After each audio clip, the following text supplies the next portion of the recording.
Hi everyone, comic book reviewer here. This time reviewing on season 2 of Cobra Kai. Now, pretty much I did my review on the first season, which I found kind of alright. And season 2, I would say, is not bad, but definitely still tries to be good.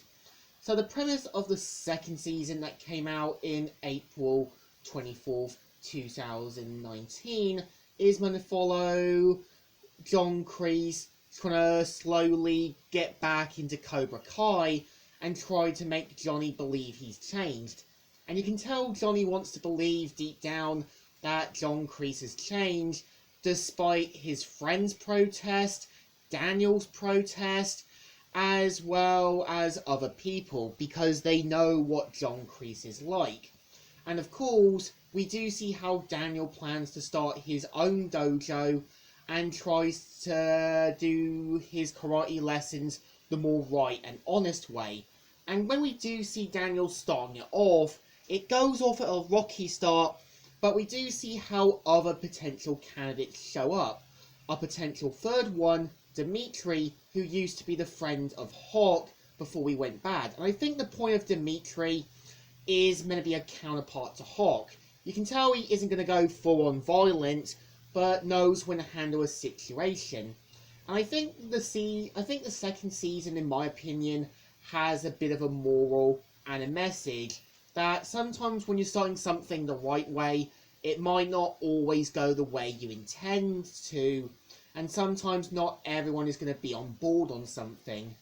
And I think the point of the second season, we do kind of see how Johnny slowly sees John Kreese is more darker side still. We even do see how even his friends point out that John Kreese is too dangerous.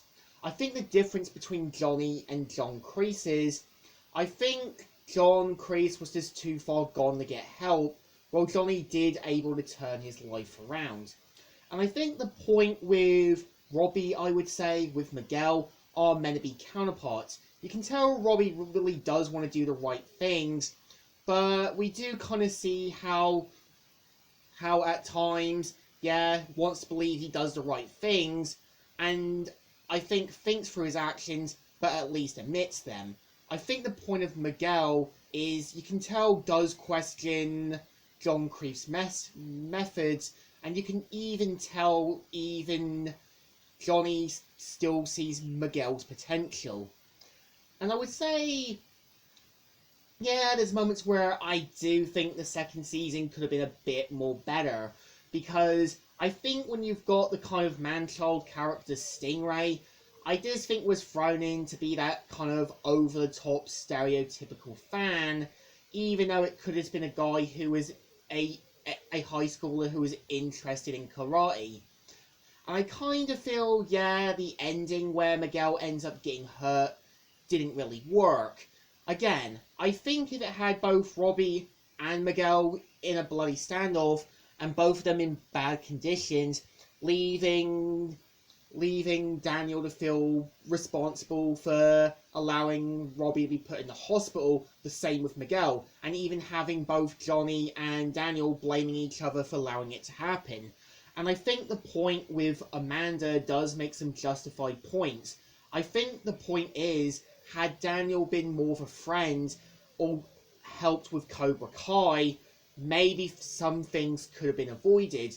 And I kind of feel when Daniel mentions about him once being in Cobra Kai, never made sense, because I think the point of the third film was that Terry Silver was just able to manipulate Daniel into thinking he could train him, and wanted to bring out the worst in him. He never really joined Cobra Kai, and I get it was just him trying to use it as a metaphor.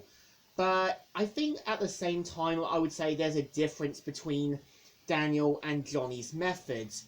Daniel is more a guy who does more traditional, more kind of steady flow martial arts, while Johnny tries to be more promotional material to get what he needs. And I think there's moments you can tell the characters do questionable things, or moments you know that some of them could be a bit too far gone. Like, you can tell Hawk breaks into Daniel's old sort of training ground, and you can tell Daniel does feel hurt, and you can tell Johnny, when he does sort of try to look for his son, finds out he's still living with Daniel in that.